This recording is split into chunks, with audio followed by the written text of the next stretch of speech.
Hello everyone, मैं शेखर मधुकर स्वागत करता हूँ आप सभी का आपके अपने YouTube channel SM English classes पर। Friends, today we are going to discuss this particular article from the Hindu newspaper.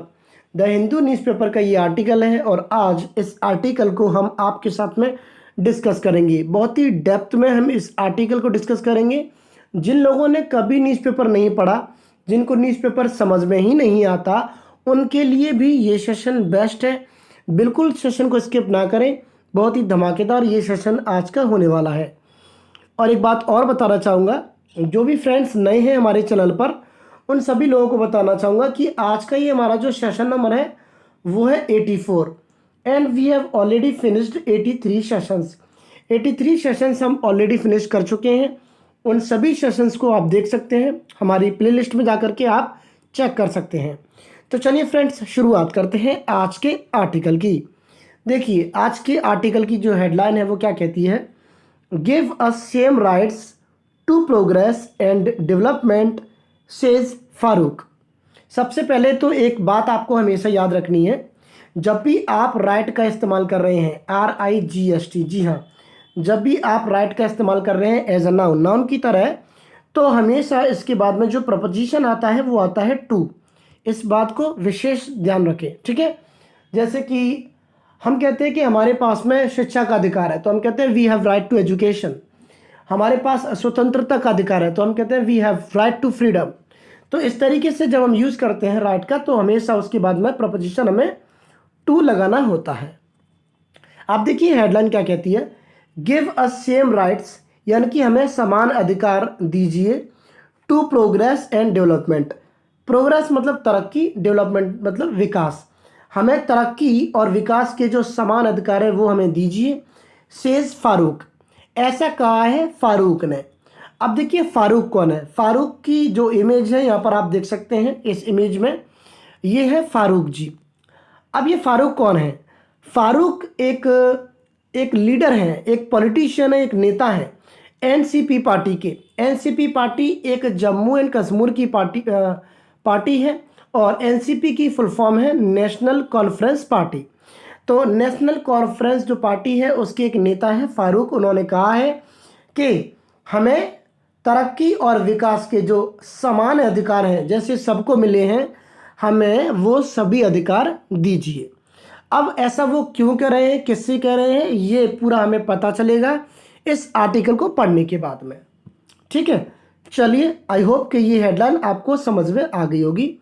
ये हेडलाइन और दी गई है, इसको ज़रा हम समझ लेते हैं। एनसी लीडर, एनसी यहाँ पर पी नहीं लगाई है, एनसी लीडर यानी कि नेशनल कॉन्फ्रेंस के जो लीडर हैं, इन्हीं की बात की जा रही है। स्ट्रेस होता है किसी बात पर जोर देना।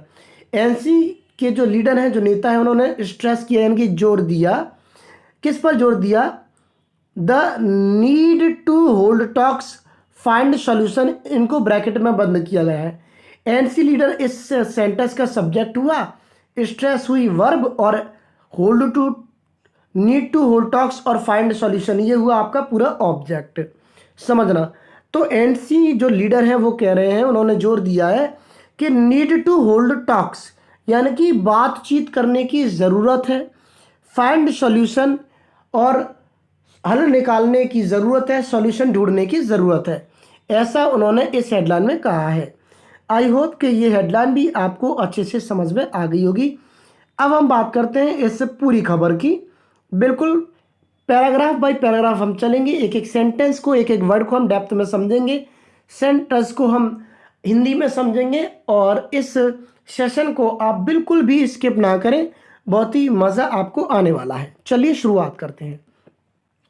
नेशनल कॉन्फ्रेंस लीडर, आप जान ही गए होंगे, नेशनल कॉन्फ्रेंस लीडर यहाँ पर किसकी बात कर रहे हैं? फारूक की बात कर रहे हैं। इनका पूरा नाम है फारूक अब्दुल्ला। तो national conference leader Farooq Abdullah said, इन्होंने कहा इन द लोकसभा में ऑन सैटरडे को। तो यहाँ तक की बातचीत तो आपको समझ में आती है कि नेशनल कॉन्फ्रेंस लीडर जो फारूक अब्दुल्ला है, उन्होंने कहा लोकसभा में ऑन सैटरडे को। दैट यहाँ पर कंजंक्शन है, आगे के सेंटेंस को जोड़ने का काम कर रहा है। उन्होंने कहा कि the people of Jammu and Kashmir के जो लोग हैं, should have the same rights, उनके पास भी समान अधिकार होने चाहिए। टू प्रोग्रेस, तरक्की के। एंड डेवलपमेंट, विकास के। As the rest of the country, as मतलब के जैसे, द रेस्ट मतलब बचा हुआ, ऑफ द कंट्री यानी कि जिस प्रकार से जो बचा हुआ हमारी हमारी जो पूरी कंट्री है, जिस प्रकार से जो बचा हुआ पूरा देश है, उनके पास में जिस तरीके से समान अधिकार हैं, और हमारे जम्मू एंड कश्मीर के जो लोग हैं उनके पास भी समान अधिकार होने चाहिए। ठीक है, ऐसा नेशनल कॉन्फ्रेंस के जो लीडर है फारूक अब्दुल्ला, उन्होंने सैटरडे को लोकसभा में कहा। ठीक है, यहाँ पर ये फुल स्टॉप आ गया। आई होप कि ये पैराग्राफ आपको अच्छे से समझ में आ गया होगा। चलते हैं आगे की बात करते हैं। The sad reality of today, sad मतलब जो दुख भरी, रियलिटी मतलब जो सच्चाई है आज की। The sad reality of today, आज की जो दुख भरी सच्चाई है, इज द फैक्ट, वो एक फैक्ट है, वो एक सच बात है, दैट कि चिल्ड्रन इन कश्मीर, चिल्ड्रन जो कश्मीर में है, are not even able to get quality education, यानी कि कश्मीर में जो बच्चे हैं वो क्वालिटी एजुकेशन प्राप्त करने के लिए भी योग्य नहीं है।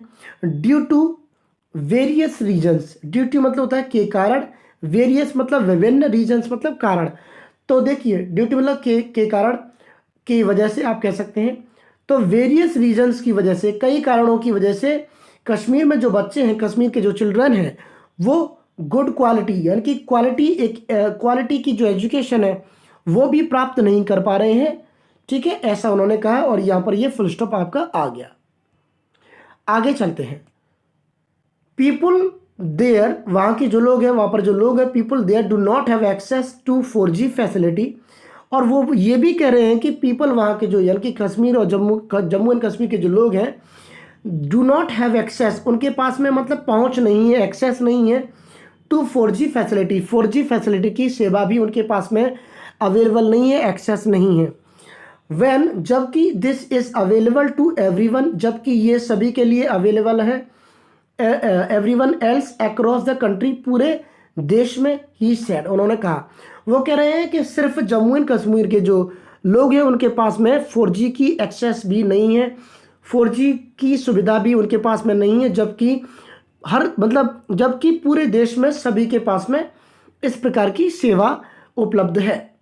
ठीक है, आई होप कि ये कहानी आपको यहाँ तक समझ में आई होगी। अगर फिर भी आपको कोई डाउट होता है तो आप मुझे कमेंट बॉक्स में कमेंट करके ज़रूर बताएं, मैं आपके हर डाउट को क्लियर करने की कोशिश करूँगा। आगे चलते हैं। Like India was now in talks with China, जिस प्रकार से भारत चाइना के साथ बातचीत में इन्वॉल्व था, to resolve various issues, resolve मतलब हल करने के लिए, यानी कि विभिन्न जो मुद्दे हैं उनको हल करने के लिए, जिस प्रकार से भारत चाइना के साथ बातचीत में मतलब विलीन था, बातचीत करने के लिए वह लिप्त था। We need to hold talks, हमें बातचीत करने की ज़रूरत है with the other neighbouring country, यानी कि जो हमारा जो पड़ोसी जो दूसरा देश है, यानी कि वो एक तरफ पाकिस्तान की तरफ इशारा कर रहे हैं। वो कह रहे हैं कि जिस तरीके से चाइना के साथ भारत की बातचीत अभी हाल ही में हो रही थी मुद्दों को सुलझाने के लिए, इसी प्रकार we need to hold talks, इसी प्रकार हमें बातचीत करने की ज़रूरत है with the other neighbouring country, पड़ोसी जो हमारा दूसरा देश है उसके साथ में, एज वेल, यानी कि एज वेल मतलब भी, बिकॉज क्योंकि पीपल आर डाइंग एवरीडे, क्योंकि लोग हर दिन मर रहे हैं। बॉर्डर स्कर्मिशेस, बॉर्डर पर जो स्कर्मिशेस है, स्कर्मिशेस मतलब झगड़ा, झड़प, मुठभेड़, तो border skirmishes are on the rise, are on the rise मतलब कोई चीज़ मतलब बढ़ रही है, ऑन द राइज मतलब किसी भी चीज़ का लेवल जो बढ़ता है तब आप कहते हैं ऑन द राइज। तो बॉर्डर जो स्कर्मिशेस है, बॉर्डर पर जो झड़प है, जो झगड़ा है वो बढ़ रहा है। We need to find some solution, हमें सॉल्यूशन ढूंढने की ज़रूरत है, ही एडिड, उन्होंने कहा। ठीक है, यहाँ तक की कहानी आपको समझ में आनी चाहिए, एकदम क्लियर आपको सारा ये मैटर पूरा होना चाहिए। ठीक है, अगर फिर भी कोई प्रॉब्लम आपको आती है तो आप मुझे ज़रूर कमेंट बॉक्स में कमेंट करके बताएं। आगे चलते हैं। रिलीज JNK लीडर्स, वो कह रहे हैं कि रिलीज़ कर दो, छोड़ दो जे के जो लीडर्स हैं, जे के जो नेता हैं, उन सभी को छोड़ दो। आपको पता ही होगा कि जब जब राम मंदिर का और ख़ासतौर से जब 370 आर्टिकल हटाया गया था हमारे देश में से, जम्मू कश्मीर को जो एक एक उच्च श्रेणी में माना जाता था 370 आर्टिकल के तहत, जब उस आर्टिकल को हटाया गया था जम्मू एंड कश्मीर से, तो तब हमारी केंद्र सरकार ने, तब हमारी बीजेपी की जो केंद्र सरकार है उसने जम्मू एंड कश्मीर के जो सभी नेता हैं उनको डिटेन कर लिया था, बंदी बना लिया था। तो अब उसका मुद्दा वहाँ पर उन्होंने, जो अब्दुल्ला है, उन्होंने संसद में उठाया और कह रहे हैं कि जो लीडर्स हैं उनको अब रिहा कर दो। चलिए आगे चलते हैं। तृणमूल कांग्रेस एमपी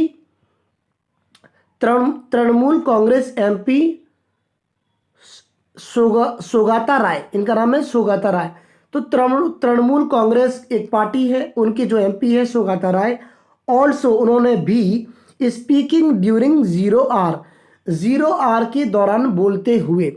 अब आपको दिक्कत दे रहा होगा कि ये जीरो आर क्या है, मैं आपको समझाना चाहूँगा। हमारी पार्लियामेंट में दो प्रकार के आर होते हैं, एक होता है क्वेश्चन आर और एक होता है जीरो आर। देखिए, जब संसद में घुसते ही जो पहली सेटिंग होती है, जो पहली सेटिंग होती है उसको आप बोलते हैं क्वेश्चन आर। क्वेश्चन आर 1 घंटे की वो सेटिंग होती है, और उसके बाद में जो टाइम होता है वहाँ पर क्या होता है, जीरो आर शुरू हो जाता है। उस जीरो आर में क्या होता है, जो मिनिस्टर्स होते हैं अपने मुद्दे उठा सकते हैं बिना लोक स्पीकर को, यानी कि हमारा जो लोकसभा स्पीकर होता है या फिर राज्यसभा स्पीकर, जो पार्लियामेंट में जो भी स्पीकर होते हैं, उनको बिना नोटिस दिए अपना मुद्दा वो उठा सकते हैं। ठीक है, और इसी टाइम को हम जीरो आर के नाम से जानते हैं पार्लियामेंट में। आप समझने का प्रयास करें कि तृणमूल कांग्रेस एमपी जो सोगाता राय, ऑल्सो उन्होंने भी स्पीकिंग ड्यूरिंग जीरो आर के दौरान बोलते हुए उन्होंने भी सेड, यानी कि उन्होंने कहा the situation in J, situation जो है जे में, जम्मू एंड कश्मीर में जो हालात हैं, even after 1 year of blunting of article. देखिए, ब्लंट का मतलब है किसी भी चीज़ को खुरदरा बनाना, शार्प का इसका अपोजिट होता है। जब कोई चीज़ शार्प होती है तो यानी कि वो असरदार होती है, और कोई चीज़ जो ब्लंट हो जाती है यानी कि उसका कोई असर नहीं रहता। यानी कि आर्टिकल जो 370 है, ऊपर दिया है यहाँ पर, आर्टिकल जो 370 है उसको ब्लंट करने के 1 साल बाद भी, समझना, उन्होंने कहा the situation in J even after 1 year of blunting of article 370, यानी कि 370 आर्टिकल को मतलब निस्तो नाबूद करने के 1 साल बाद भी जो जे की जो स्थिति है was a cause for concern, यानी कि वो अभी भी चिंता का विषय बनी हुई है। आगे चलते हैं। ही डिमांडेड, उन्होंने ये भी कहा, उन्होंने ये भी मांग की the release of all 230 political leaders. उन्होंने मतलब मांग की किसकी, रिलीज यानी कि रिहाई की, किसकी रिहाई, ऑफ ऑल 230 पॉलिटिकल लीडर्स, जो भी 230 राजनीतिक जो नेता हैं उनको रिहा करने की भी मांग उन्होंने की। हु, अब ये जो हु आप देख रहे हैं वो लीडर्स के लिए दिया गया है। हु वर इन डिटेंशन, जो कि बंदी में थे। देखिए, डिटेंशन आप देख रहे होंगे, इसकी एक वर्ब होती है डिटेन, DETAIN।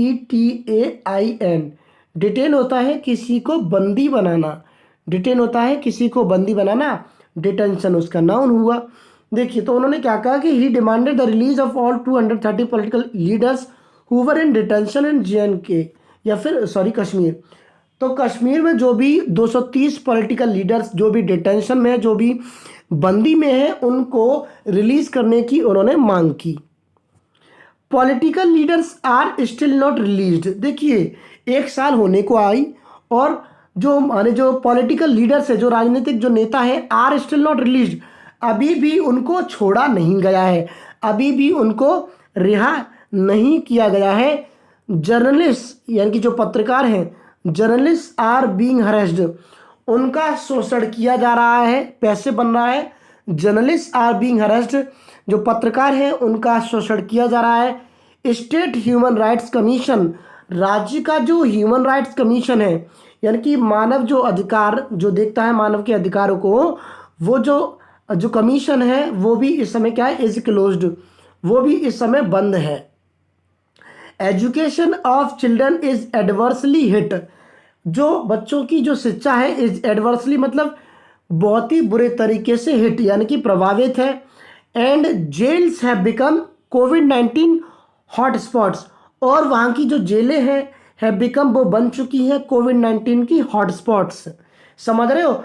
तो वो इनडायरेक्टली कहना चाहते हैं कि जो जेल्स हैं वहाँ पर कोरोना वायरस काफ़ी चरम सीमा में है, वहाँ पर बहुत सारे पेशेंट्स निकल के आ रहे हैं, जिस वजह से जो जेल्स हैं वो क्या है, हॉटस्पॉट बन गई हैं कोविड-19 का। यहाँ पर ये फुल स्टॉप आ गया। आगे चलते हैं फ्रेंड्स। वी डिमांड, हम ये मांग करते हैं, दैट कि द सिचुएशन बी रेमेडीड। देखिए एक वर्ड होता है रेमेडी, REMEDY। रेमेडी का मतलब होता है उपचार, लेकिन रेमेडी वर्ब भी होती है यानी कि उपचार करना। तो यहाँ पर आप जो देख रहे हो रेमेडीड यानी कि वो वर्ब की कोई सेकंड फॉर्म या थर्ड फॉर्म है, बी के बाद में दी है तो थर्ड फॉर्म में पैसे बनना है, थर्ड फॉर्म है तो ये रेमेडीड हम इसको पढ़ेंगे। वी डिमांड, हम ये डिमांड करते हैं, ये मांग करते हैं, दैट कि द सिचुएशन बी रेमेडीड, जो हालात हैं उसका उपचार किया जाए, इमीडिएटली तुरंत ही, सेड उन्होंने कहा। आगे चलते हैं फ्रेंड्स। एमपी सुमलता आमरीश,